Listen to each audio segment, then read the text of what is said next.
Morning, everybody. Wonderful Wednesday. John Hughes here with John's Morning Focus. Back on the beautiful lake. It's glorious here, and I hope you're having a great day too.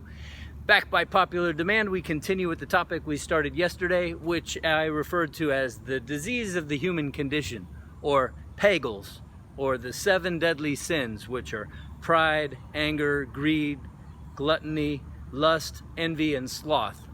We talked about pride yesterday. The reason this is so important is because this has the power to create anxiety, depression, sickness, bad relationships, job loss, violence.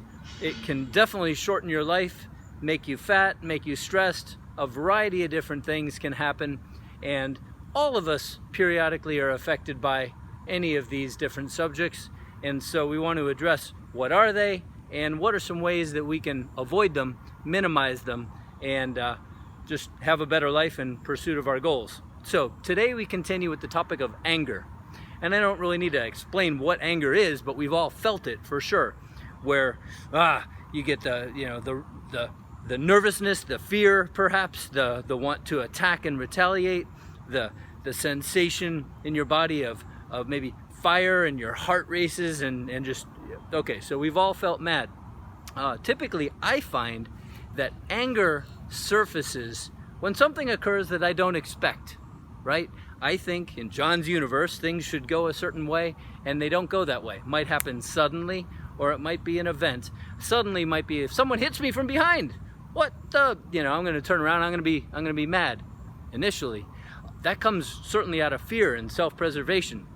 I'm not being attacked by that. Or if a dog came running around a corner and it's not on a leash or with its owner and I'm all alone, that would make me mad that someone had let it out of their yard, whatever. But fear is what's making that anger probably occur. So I didn't expect these things to happen. I didn't expect a person to say what they did, and I took offense to that. Okay, so the underlying theme here is that it wasn't what I expected, but it is what it is. So I need to examine that. If it's another person that has done something that I am angry about, I need to kind of, if I can, and in the moment, ideally I've got a filter where I don't react or either say something or do something, because that can just cause trouble and just escalate it. But rather, take myself away from it and realize if the car hit me, it was an accident. If the dog escaped, well, dogs like to run away. It's, the owner could do a better job of that, but dog's a dog, okay. So examine what that person is going through. Try to put myself in their shoes. Obviously, this takes a cool head to prevail, but examine it a little bit further, because I often will find that in the same circumstances, I might have done the exact same thing. Who knows if the person who hit me had just gotten an emergency call that their child was sick, or a person who says something a little bit off color or whatever that offended me. Well, maybe they're sick. For example, let's go on that. I wouldn't be mad at someone who is dying of cancer, right? I'd be very sad for them, but I wouldn't be angry with them. Well, the person who has offended me that I'm angry about might well have some sort of illness or whatever. They're dealing with life the way that they've been tooled up to do throughout time, that is. And it's really just my role to accept it. I can only be responsible for my side of the street. So it's important for me not to do things that would offend other people whenever possible. And not just because, they might get angry and that's on them if they take offense. No, I try to be a little bit bigger than that and not go around offending people. All right, so I would say examining the other person's position. Now, if it is, let's say, an institution, there is righteous anger. For example, the food industry, since at least the 1950s, in cahoots with the government, has just destroyed the food industry, all in the name of their own profits. They've manipulated laws, they've manipulated marketing, they've manipulated children, they've manipulated people who are not educated or more impoverished, and now here we have this terrible epidemic of obesity, diabetes, and high blood pressure, a variety of other things, metabolic syndrome, another issue topic, and that is all caused by the food industry. That's something to be angry about, but I can't go, burn down a building, but I could march out in front of a place selling things. I can educate you as to the fact that they are manipulating you, and then you can make a choice with your pocketbook not to buy and support these institutions. Okay, so that's an appropriate response or measure to anger. So I would also say that it's important to look at something and see what you can learn about yourself when you're angry. Is it fear because someone let that dog out, or someone hit me in the car and I'm upset?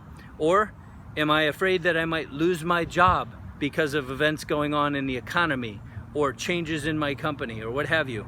Well, that's affecting my financial security. That's something to look at. Am I concerned about the interest of someone talking to my wife? Well, that's because that's my family. That's my, I definitely don't want someone to be messing with that. Has someone offended my self-esteem somehow?